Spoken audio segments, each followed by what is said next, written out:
Station, this is Houston. Are you ready for the event? I am ready for the event. Henning School District, this is Mission Control Houston. Please call station for a voice check. Station, this is Dana Dam with the Henning School District. How do you hear me? Henning, Minnesota, I hear you loud and clear. Welcome to the International Space Station. Hello, Karen. For the past few years, you have been the subject of our thoughts, of our prayers, of our questions, most importantly, our lesson plans, and our inspiration and admiration. Thank you for taking time aboard the ISS to continue to inspire and teach members of your hometown, of your school, of our student body. We have some questions for you today, if that's all right with you. Absolutely. It's my pleasure to be able to do this with you guys today. Excuse me. A special hello to my mom and dad, too.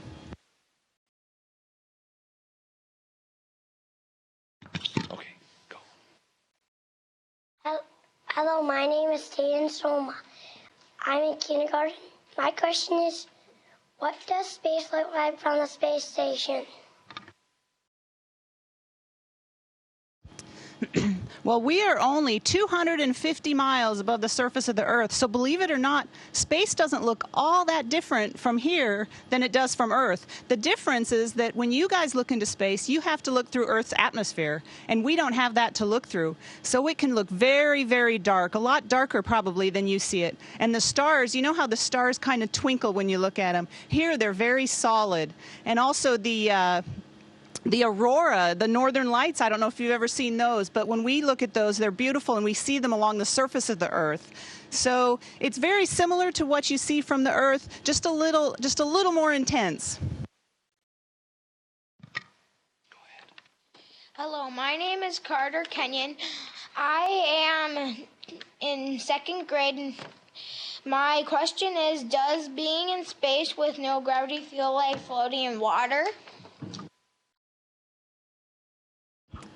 That's a very keen observation. It actually does in a lot of ways. In fact, we use water to train for spacewalks because what we can do, I don't know if you've noticed when you wear a life jacket, you float. If you tie a rock to you, you would sink. Well, we have something called neutral buoyancy where if you have an equal amount of that, you will just kind of float in the water without moving, and that's very similar to what it is. So we use that, a big pool, to train for spacewalks so we can feel what it's like to move around without gravity.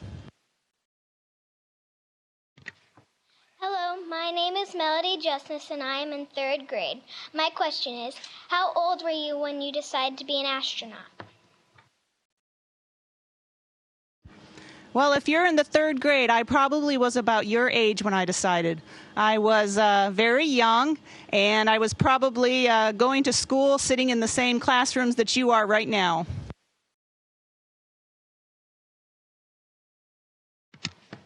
Hello, my name is Chloe Winters, and I am in fifth grade. My question is, what is your favorite thing to do aboard the space station? Well, there are a lot of really cool things to do here. Looking out the window is, of course, one of the best. But what I also like to do, I like zipping around. You can get moving pretty fast. We have handrails on all the walls here, and you can hold on with your feet or just push off with your hands. And I like zipping around corners and flipping upside down because sometimes what you're doing, the floor is actually what would seem like the floor, and sometimes the floor can be one of the walls. And so it's fun to just kind of zip around corners and change your orientation and just float all over the place. It's a lot of fun.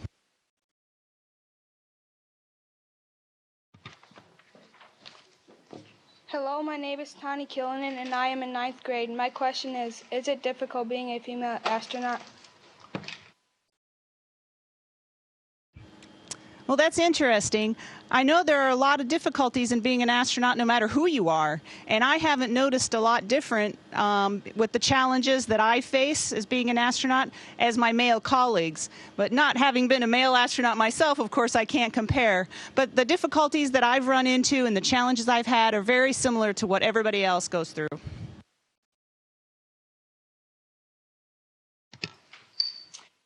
Hello, my name is Christy Fink, and my question to you, Karen, is, does it take your body a long time to get back to normal when you return to Earth? Hi there, Christy. Actually, it does. Our bodies are very, very smart, and they will adapt to whatever situation they're in. And up here in space without gravity, our bodies don't really need our bones, and they don't need our muscles all that much because we're not walking around all the time. So without the exercise we do every day, our bones and our muscles would degrade very, very fast. And so we exercise about 2 hours every day. We do resistive training and also cardiovascular training. And so hopefully that will mitigate some of the problems when we return to Earth. But even with that, our bodies are just not used to that gravity. And also our vestibular systems, we get very used to the lack of gravity, and the gravity plays a big role in the way your inner ears are working and all of that. And so it takes a long time, and there's quite a transition period. I've heard, like people that are runners, it can take up to 4 or 5 months before you're out running like you used to.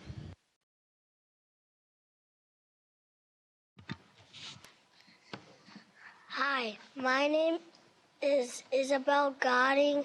I am in kindergarten. How do you like being in space? I absolutely love being in space, and I think you would like it too. Like I said before, floating around and zipping around as fast as you can without gravity and doing the flips, it is really a lot of fun. It's something that I really wish everybody could experience at least one time in their life.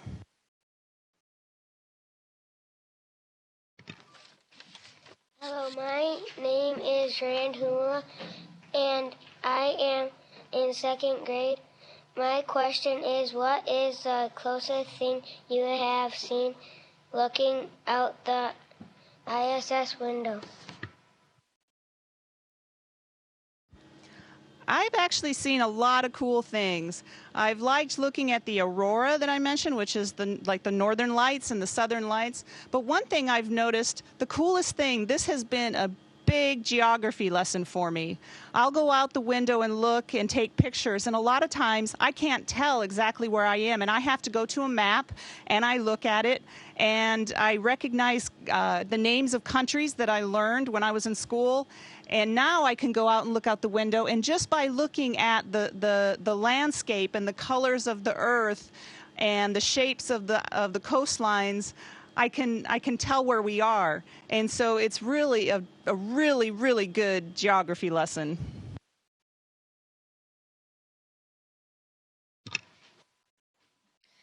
My name is Liam Despard. I am in third grade. My question is it cold in space?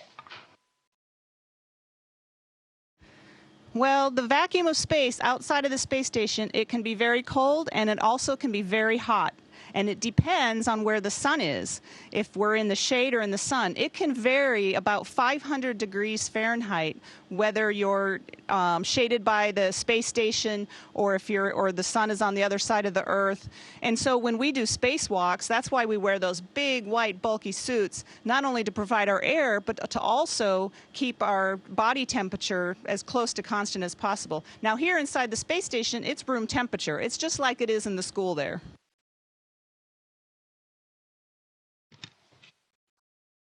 Hello, my name is Ethan Halselig, and I'm in 5th grade. My question is, how is the research going at the International Space Station? Our research is going very well. We have, at any one time, about 150 different experiments going on.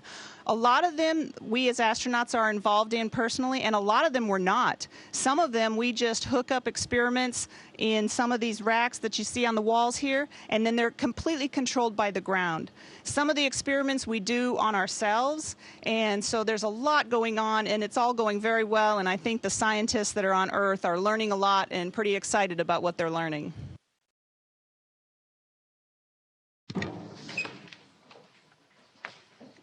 Hi, my name is Ashley Rasmussen, and I am in 9th grade, and my question is, do you use robotics in the space station?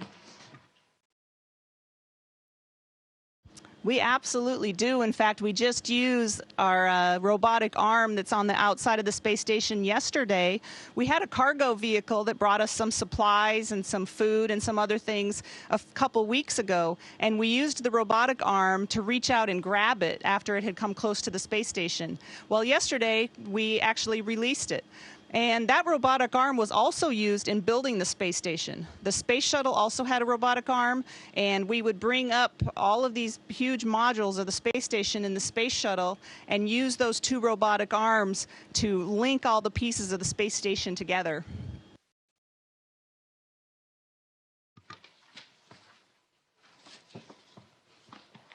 Hello, my name is Destiny Sino, and I am in 3rd grade. My question is, what teacher influenced you the most to make your decision to become an astronaut? Well, I've certainly had a lot of fantastic teachers through elementary school, high school, and college. I don't know if I can pinpoint just one. I know that the teachers that demanded the most of me and expected the most of me are generally the ones that probably could be credited for helping me make the choices that I made. I think it's a lot of teachers, and a lot of them at the Henning School District did that. They made sure that they expected the most out of all of their students, and if you weren't performing as well as they knew you could, they tried to make you perform better. And I think that definitely helped me to become what I am and actually make it in the career that I chose.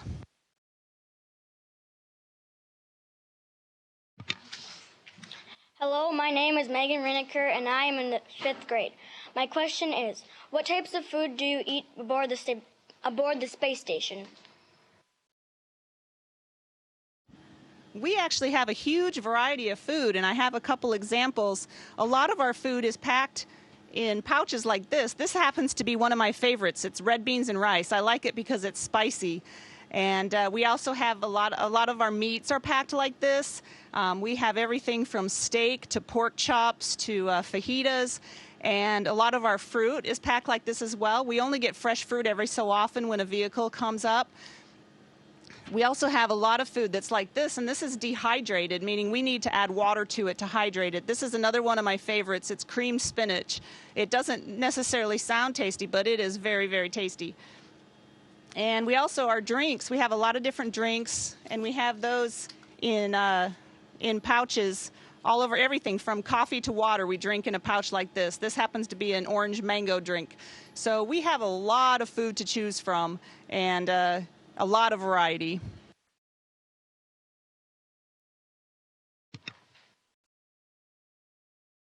Hello, my name is Mackenzie Vorderbruggen, and I am in 9th grade. My question is, what does it feel like when you lift off from Earth? It's actually an incredible feeling. I've been fortunate enough now to ride on 2 different rockets. I flew on the space shuttle back in 2008, and now the Soyuz rocket just earlier in the year. And the space shuttle's a lot bigger than the Soyuz, but they're very similar in how they feel. Usually the engines start a few seconds before you actually lift off the pad, and you can feel the vibration. You can tell that the vehicle's alive and fluid is pumping. And then once you go, it's boom, and you start feeling the gravity pull, the G's pulling as you're going faster and faster, and you feel really, really heavy in your seat.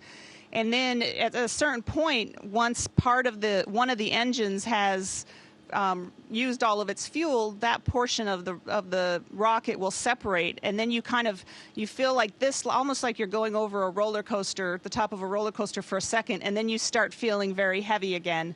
And it's quite an experience. And again, it's another one of those that I wish everybody could experience.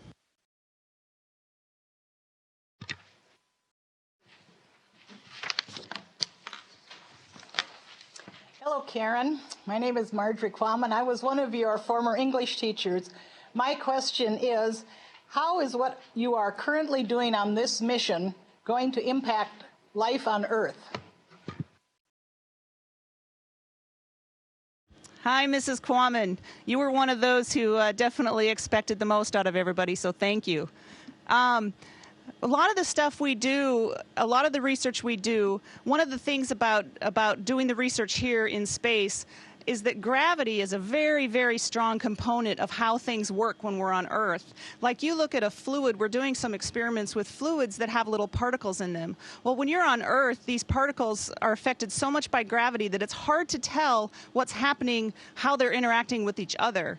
So when you do the experiments here on the space station, you can look at how they interact with each other and how they interact with the fluid, and then you can optimize the way that they work on the ground. And a lot of that work, like stabilizers for some of your household products, shampoos and laundry detergents and things like that.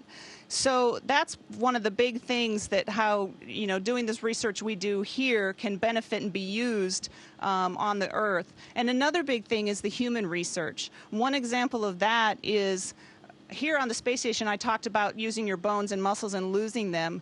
We lose bone mass at a rate 10 times higher than an elderly woman with osteoporosis. So this is the perfect place for us to study what kind of measures we can take to mitigate bone loss. And hopefully some of the research we do then can be used for folks on the Earth who are suffering with osteoporosis.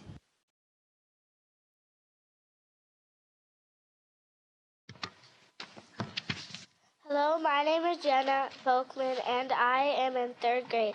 My question is, are shooting stars prettier in space than they are on Earth? Well, the interesting thing about shooting stars is when we see them below us, because a shooting star is actually a meteor that's coming through the Earth's atmosphere, and that's why it's burning as it's coming through the Earth's atmosphere.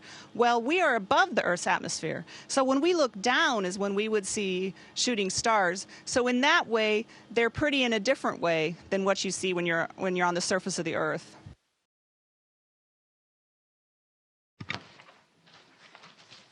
Hello, my name is Reed Humelet, and I am in 5th grade. My question is, how long did it take you to get to the space station? It took us in the Soyuz rocket about 6 hours. And it took us, once we launched from the Earth, it was about 8 minutes or so before we were in orbit around the Earth. And then we orbited the Earth doing burns of our jets to get closer and closer to the space station. And it was about 4 orbits around the Earth, and each one about 90 minutes. So it was about 6 hours, and we were here. So it was, a trip to Minneapolis and back, basically.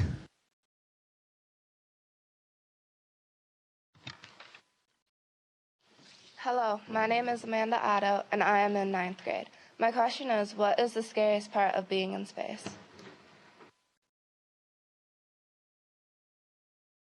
I'm sorry, can you say that one more time? What is the scariest part of being in space? The scariest part of being in space? Well, certainly, if you allow yourself to get scared, there's a lot that you could be scared of, I think. We are in a very dangerous environment, and I know anytime you're facing any danger, there's the reaction that you would like to get scared. But we get prepared very, very well for this, and we have a lot of preparations that we do that if we happen to have a leak in the space station, because this is protecting us from the vacuum of space where we could not survive without the space station around us. But so I think the key to being prepared and not being scared is to be prepared. And we go through a lot of emergency drills where we look at what we're going to do if, say, there's a fire on board, because we can't just leave the house like you would at home. And so the key is to be prepared. And there's really, if you're prepared, there's not a lot to be scared about.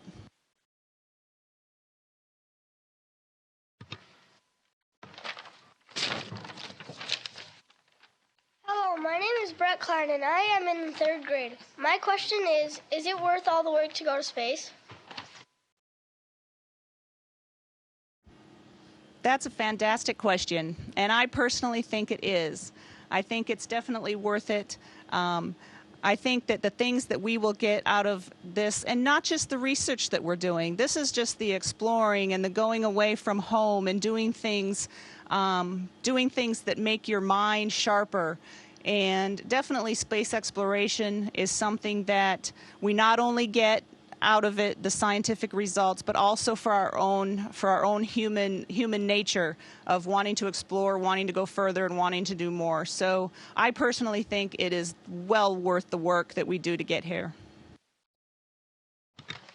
Thank you for taking the time to answer our questions, Karen. Do you have any closing remarks for any of your friends and students back home here?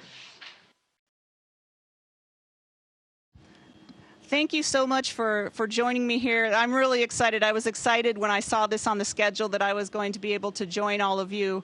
And, you know, hopefully what I'm doing here, I hope I can inspire you and the kids there.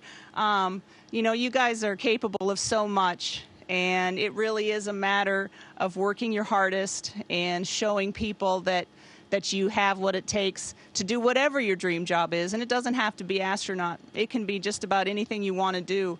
And if you work at it and let people know that you're willing to work at it, you're going to go really far in your life. I'm so glad I was able to join you guys today. Say goodbye. Bye. Bye-bye. Station, this is Houston ACR. That concludes the event. Thank you. Thank you, Henning School District. Station, we are now resuming operational audio communications.